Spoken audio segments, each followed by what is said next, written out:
새학기가 시작된 지 어느덧 일주일이 지났습니다. 많은 학생들이 들뜬 마음일 텐데요.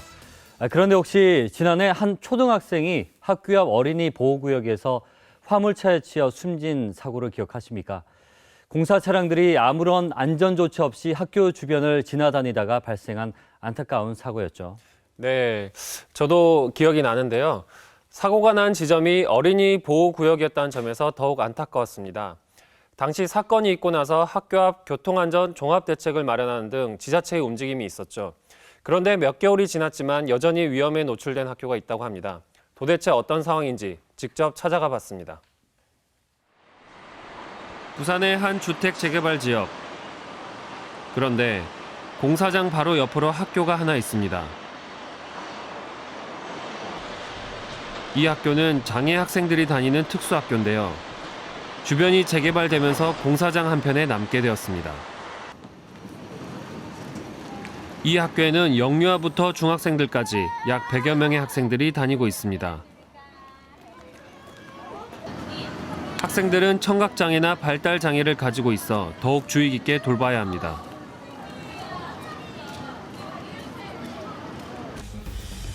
그런데 지난 2014년 공사가 시작되면서 학교로 올라가는 통학로 주변이 전부 공사장으로 변해버렸습니다. 학교로 올라가기 위해서는 공사장 한가운데를 지나가야만 하는 상황입니다. 이후 큰 덤프트럭을 비롯해 수많은 공사 차량이 통학로 입구로 지나다니면서 사고의 위험성이 높아졌습니다. 내려가라는 신호를 받고 내려갔는데 그 덤프트럭하고 이렇게 저하고 이렇게 신호가 안 맞아가지고 이제 안전하시는 분은 이제 스톱을 시켰는데 그냥 왔는 거예요. 그래가지고 사고가 난 적이 있었습니다. 게다가 이곳은 어린이 보호구역으로 지정된 곳인데요. 그럼에도 불구하고 안전시설이 제대로 갖춰지지 않아 위험한 통학로가 되어버렸습니다. 공사 편의가 어린이 안전보다 우선시 되고 있는 겁니다.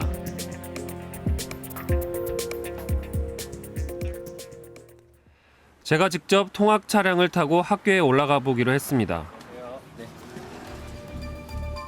급격한 경사로를 따라 입구로 진입했습니다. 아직까지는 별 무리 없이 통학로를 지나가네요. 네, 그런데 계속 올라가다 보면 상황이 달라집니다. 반대편에서 차가 한 대 내려오네요. 어떻게 해야 됩니까? 네, 지금 이게 아이들이 다니는 주 도로 통학로인데요.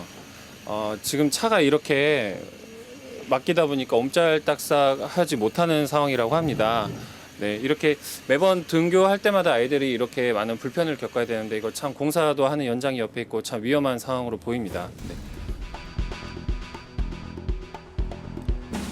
평소에는 통학 차량과 공사 차량이 이 길에서 맞닥뜨리는 경우가 많았다는데요. 이때마다 아이들의 안전에 큰 위협이 된다고 합니다. 차가 교차가 안 되다 보니까 또 이 오르막길이고 그러니까 차가 또 섰다 가야 되고 굉장히 불편하고 가다가 갑자기 이렇게 급한 상황에서 딱 서버리면은 아들이 한 번씩 소리도 지르고 뭐 그런 경우도 한 번씩 있습니다. 더군다나 이 길을 걸어 다니는 사람도 종종 볼 수 있었는데요. 위험한 공사 현장을 별다른 안전시설 없이 걸어 다녀야 합니다. 정말 위험해 보이네요. 네, 그렇죠. 제가 한번 통학로를 따라 걸어봤습니다. 이게 보시면 지금 위에 올라가면 위에 구학교가 있는데요. 이렇게 구학교에 가는 유일한 길입니다. 그런데 차를 다니기 위해서 이렇게 길을 냈지만 사람도 다녀야 되기 때문에 사람이 다닐 수 있게 이렇게 사람이 다닐 수 있는 영역을 표시를 해놨는데요. 그럼에도 불구하고 지금 공사 잔해들이라든지 각종 도구들이 널려 있어서 사람이 걸어 다니면서 통학을 하기에는 아주 무리가 있어 보입니다. 차량 2대가 교차를 하자 통학로 내에 사람이 다닐 수 있는 길은 없었는데요. 보행로가 나 있지만 무용지물인 셈입니다. 학교 관계자를 만나 이야기를 들어봤습니다. 지금까지 구청에 보낸 16장의 공문을 보여주며 답답한 심정을 토로합니다. 저기 문서로 제가 요구한 게 언제냐면은 2014년 4월 9일입니다. 그러면 지금 만 2년 다 됐어요. 이제 만 2년 다 됐습니다. 근데 아직까지 안전한 통로가 뭐 요원한 거죠. 전혀 안 되는 거니까. 그런데 촬영이 시작된 후 시공사 측은 취재진을 의식해 공사 출입구를 황급히 닫기 시작했습니다. 심지어는 출입구로 지나가려는 공사 차량을 막아선 채 다른 출입구를 이용하라고 말합니다. 원래는 지금 이쪽으로 출입을 했던 차량인데요. 지금 저희가 촬영이 시작된 후 이쪽으로 출입을 금지하고 있습니다. 지금 공사 담당자가 일로 지나가려는 차량을 다시 뒤로 물어서 다른 길로 가려고 안내하는데요. 저희가 취재한 후에 이와 같이 조심해야 하는 상황입니다. 그렇다면 과연 왜 저희가 취재하기 전까지 수개월 동안은 이 일을 이렇게 하지 못했는지 참 의문입니다. 이와 같은 문제가 수개월 동안 방치된 이유는 뭘까? 취재진은 현장 사무소를 찾아 입장을 들어봤습니다.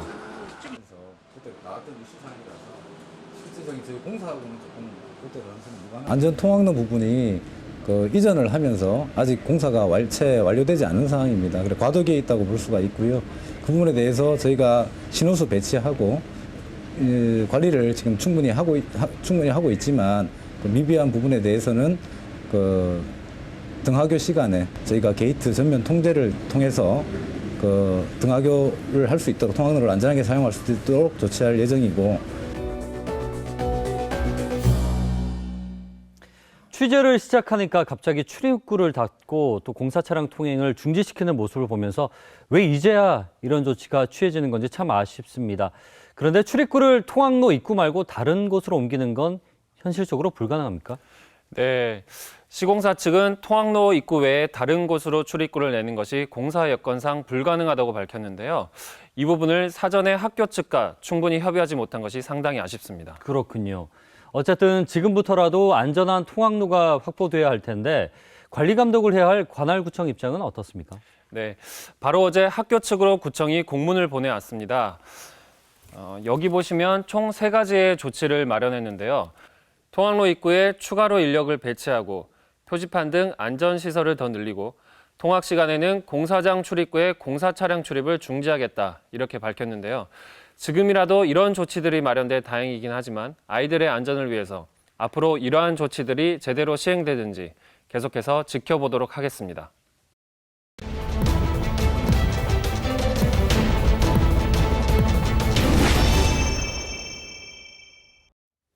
매달 마지막 주 수요일은 문화관광부가 지정한 문화가 있는 날입니다. 영화와 각종 공연을 할인받을 수 있어서 이용하는 사람들이 점점 많아지고 있다는데요. 이인건 PD는 문화가 있는 날 이용해 본 적 있습니까? 네, 저도 몇 번 문화가 있는 날에 공연을 보러 간 적이 있었는데요. 공연도 보고 할인도 받을 수 있어서 더 자주 이용하게 됐습니다. 그러고 보면 요즘에는 꼭 이런 할인 제도가 아니더라도 문화를 즐길 수 있는 기회가 더 많아진 것 같습니다. 그렇습니다. 그런데 부산 문화계가 느끼고 있는 온도는 조금 다르다고 합니다. 대학의 예술학과들은 잇따라 폐과 논란에 휩싸이고 있고요. 부산국제영화제를 둔 잡음은 여전히 끊이지 않고 있는 상황인데요. 위태로운 부산 문화계의 현실, 부산나우가 취재했습니다.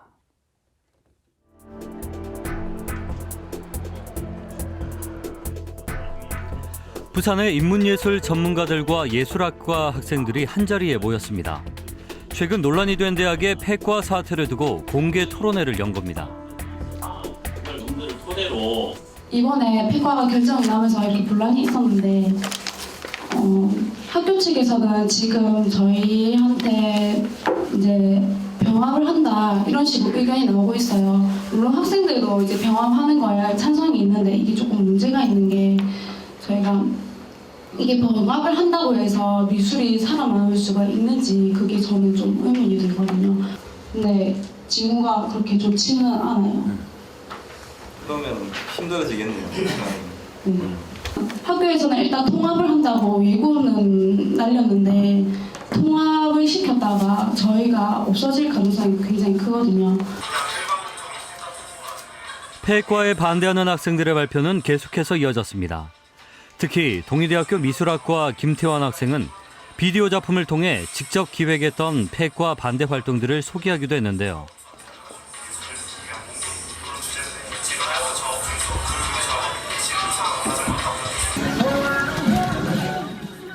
지난달 4일 김태환 학생은 서면 한복판에서 페인트를 온몸에 붓는 파격적인 퍼포먼스를 펼쳤습니다. 학생들의 절실한 마음이 느껴지는데요. 그렇죠. 덕분에 이곳을 지나던 시민들에게 폐과 문제를 제대로 알릴 수 있었다는데요. 이런 문제 자체를 저희가 학교 내에서 또는 학생들끼리 이렇게 하는 것뿐만 아니라 문제를 전체적인 사회 문제로, 그래서 예술계의 문제로 만들고자 하는 게 또 저희 생각이었기 때문에 굉장히 좋게 생각하고 참여하게 되었습니다. 정부에서는 법률적으로 현재 부산에는 3개의 대학교가 취업률을 이유로 예술학과를 폐과하려고 하고 있습니다. 대학마저 상업성이라는 잣대로 평가되는 현실. 여기에 대한 의문이 이날 가장 큰 화두가 됐습니다. 어떤 특정한 대학, 특정한 학과에 있다 하더라도 욕망이 또 다릅니다. 그래서 저는 여전히 이렇게 가치 있고 의미 있는 존재라고 생각이 되는데 누군가에 의해서 쓸모없다라고 이제 규정되는 일들이 많은 것 같은데 최근에 사태를 보면 이제 인문대나 예술대 이런 것들과 관련돼서 주로 이제 잉여 취급을 한다거나 쓸모없다는 생각들을 많이 하는 것 같습니다.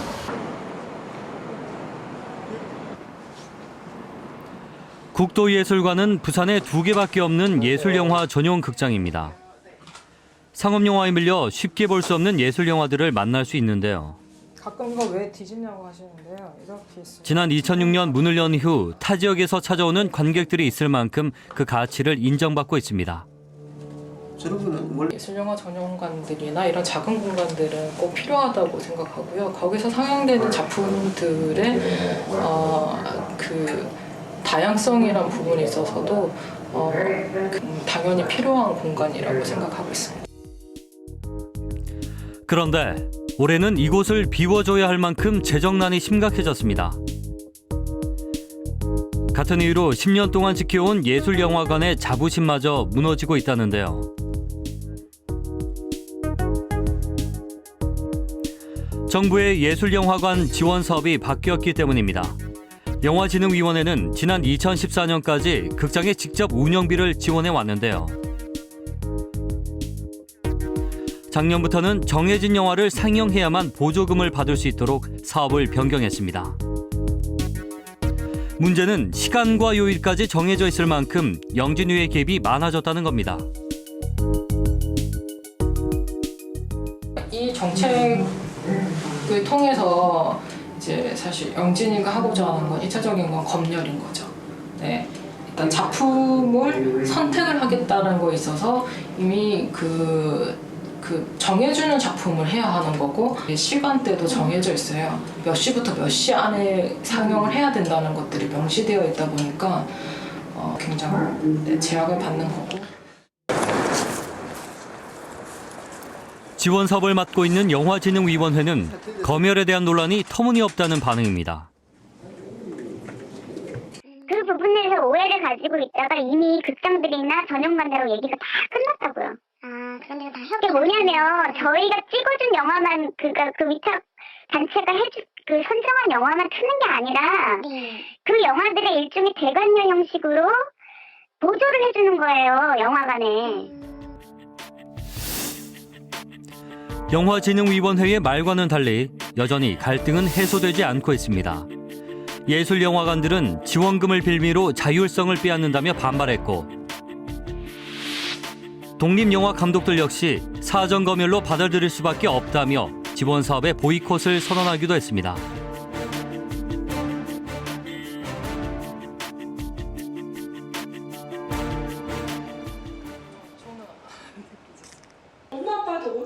국도예술관의 하루 관객은 50명이 채 되지 않습니다. 지원이 없으면 운영을 하기가 힘든 상황인데요. 영진위의 지원 사업으로 극장은 더 심각한 위기에 빠질지도 모릅니다. 결국은 이 정책은 한국 독립영화의 발전을 위해서 그리고 많은 관객이 이런 독립영화를 보게 하기 위해서 만드는 정책인데 어느 누구도 보지 않는 영화들을 선택을 하고 어느 누구도 볼 수 없는 상황을 만들어 놓고 저번 학대라는 것들이 저희는 받아들일 수가 없는 거죠.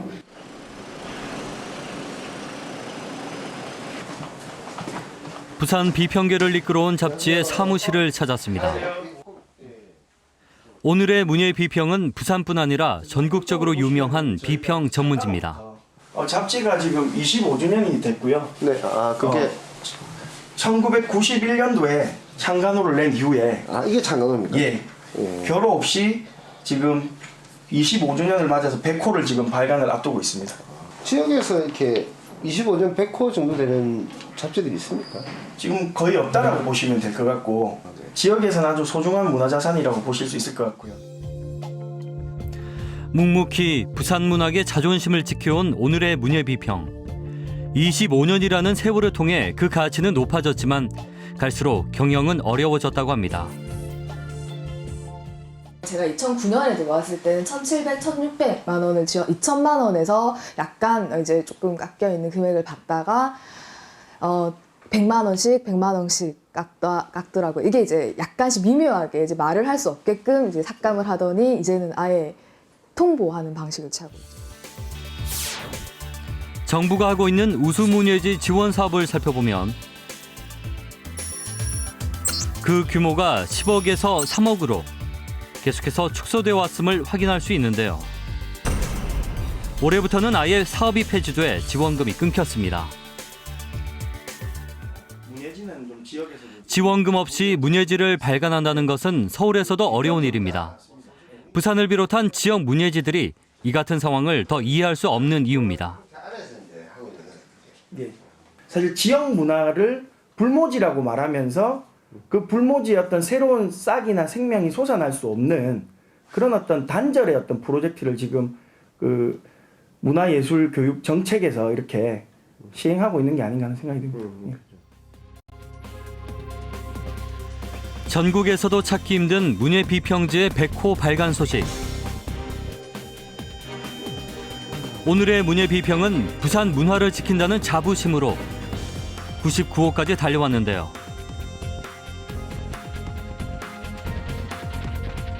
위기를 맞고 있는 부산 문화계는 과연 100호라는 산을 넘을 수 있을까요?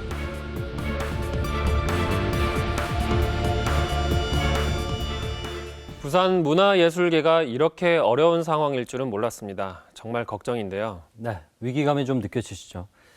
벌써 사라지는 부산의 문화단체들도 하나둘씩 생겨나고 있습니다. 문화공간으로 활용됐던 공간 초록이 지난해 재정난에 시달리다 결국 문을 닫았고요. 어린이 전문 극장인 안데르센 극장도 개관 한 달 만인 올 초 운영을 결국 중단했습니다. 네, 문화계 운영이 전반적으로 다 위기를 맞은 셈인데요. 이런 상황이면 남아있는 부산 문화단체들의 미래도 밝지 않을 것 같습니다. 맞습니다. 이런 위기 뒤에는 공통적으로 드러난 문제점이 있습니다. 지원을 하는 단체와 지원을 받는 예술단체 간에 크고 작은 갈등이 있다는 건데요. 그렇다면 대체 어떤 갈등이 부산 문화예술계의 위기를 부른 걸까요?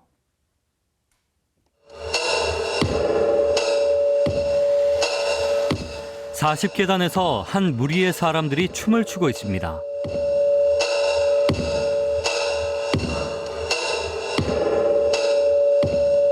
부산시의 일방적인 행정에 반발해 무용가들이 간헐적으로 펼치고 있는 즉석 춤 시위라고 합니다. 일단 부산 행정의 일방적인 행동에 대해서 저희들이 지금 규탄하기 위해서 지금 길거리로 나왔습니다.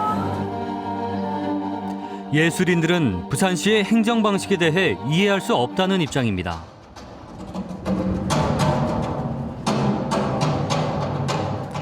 상업성이라는 잣대로 예술을 평가해서는 안 된다는 주장인데요.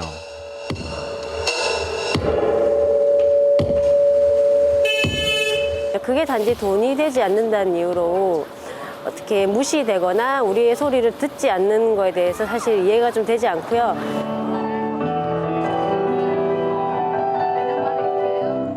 부산시의 외면으로 문화예술계가 위기를 맞고 있습니다.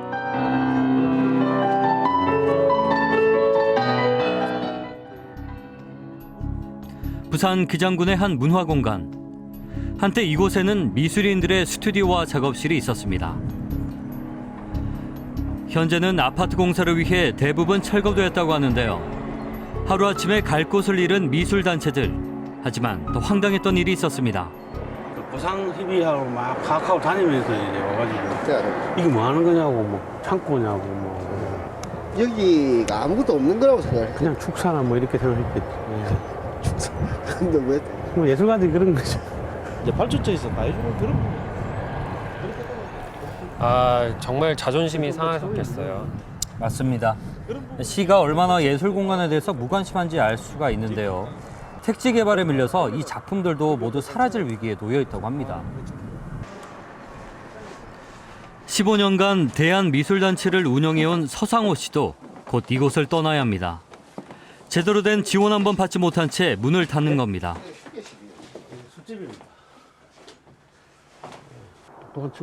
그는 부산시가 줄곧 이런 방식으로 문화계 전반을 무시해왔다고 말합니다. 기관을 움직이는 장을 뽑을 때마다 잡음이 일어나요. 늘 그런 이야기들이 나오고 그런 조직을 구성하는 방법에 있어서 민주적이지 못하고 선정된 것조차 뒤집어 버리고 뭐 그런 형태들이 가장 근본적인 출발부터 민주주의가 된다는 것에 대한 태도들이 없다는 거죠. 부산 비엔날레 사태는 일반적인 행정의 대표 사례입니다. 감독이 정해져 있는데도 시는 새로운 감독을 선정했습니다. 부산 국제영화제도 마찬가지입니다. 시가 영화제의 자율성을 무시하고 작품 상영에 개입하면서 갈등을 자초했습니다. 지난 2014년 말에는 부산문화재단 이사장 자리에 이미 탈락된 후보를 임명하면서 일방적인 행정의 문제점을 드러냈는데요. 부산시의 예산을 통해 문화예술계를 지원해온 부산문화재단.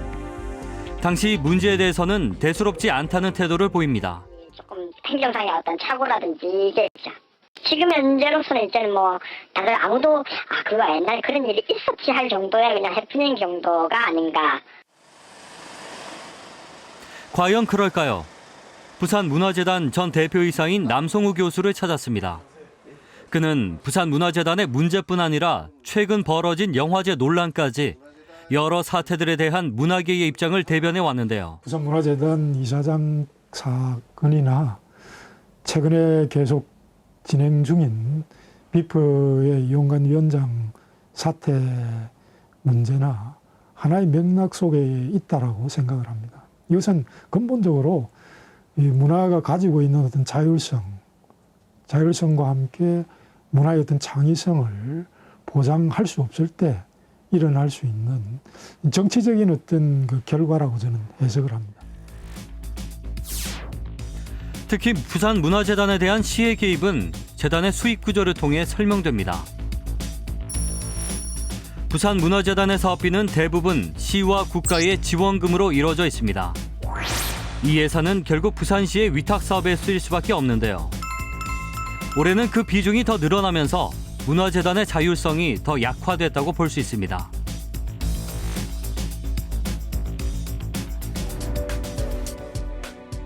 부산 문화를 대표하는 단체조차 독립성을 인정받고 있지 못한 현실.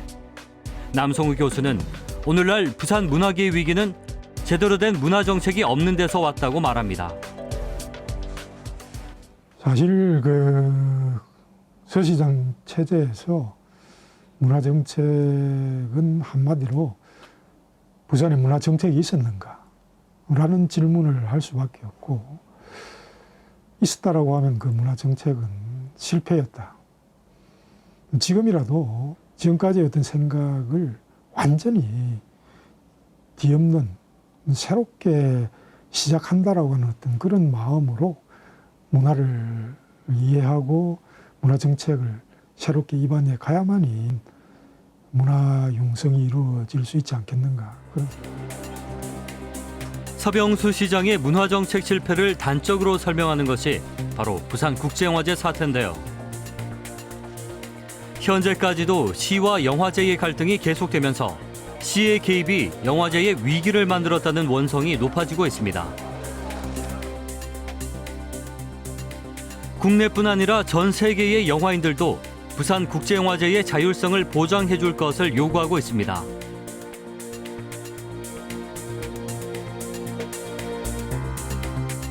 함께 같이 할까요? 하나, 둘, 셋.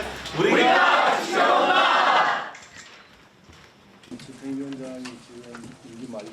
지난달 18일 서병수 시장은 영화제와 관련해 긴급 기자회견을 열었습니다.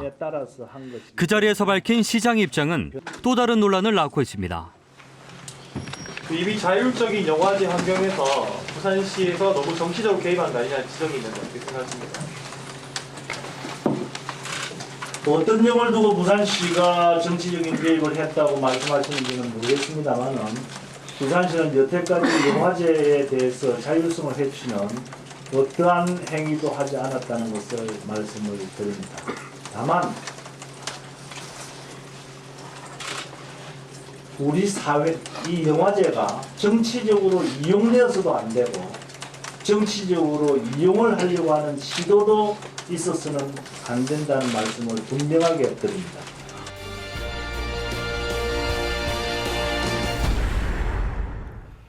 영화제에 어떤 정치적인 개입도 있어서는 안 된다. 서병수 시장의 마지막 말이 인상적인데요. 영화인들도 서병수 시장에게 똑같은 말을 하고 있지 않나요? 맞습니다. 영화인들은 부산국제영화제가 시와 정부의 개입이 없는 진정한 문화예술축제로 운영되기를 바라고 있는데요. 시의 개입이 영화제의 발전을 막을 수도 있기 때문입니다. 그 대표적인 사례가 바로 로마 영화제입니다. 한때 세계 4대 영화제로 꼽힐 만큼 성장을 하고 있었지만 시와 갈등을 빚으면서 예전의 위상을 잃어버렸는데요. 국내에서는 부천국제영화제가 비슷한 이유로 영화인들의 외면을 받기도 했었죠. 네, 부산시는 부산을 문화의 도시로 융성시킨다고 이야기는 했지만 현실과 시의 행정은 괴리가 있어 보입니다. 그렇습니다. 현재까지도 부산 문화계를 둘러싼 문제점은 계속해서 발생하고 있습니다. 올 10월 부산시는 100억 원의 예산을 들여 한류 콘텐츠를 주제로 원아시아 페스티벌을 연다고 밝힌 바 있는데요. 이 운영업체를 뽑는 과정에서 시의 행정이 불공정했다는 의혹을 받은 겁니다. 왜 자꾸 이런 문제가 발생하는 걸까요? 지원은 하되 간섭은 하지 않는다는 문화행정의 기본을 지키지 않아서가 아닐까요? 부산나우 오늘 소식은 여기까지입니다. 고맙습니다.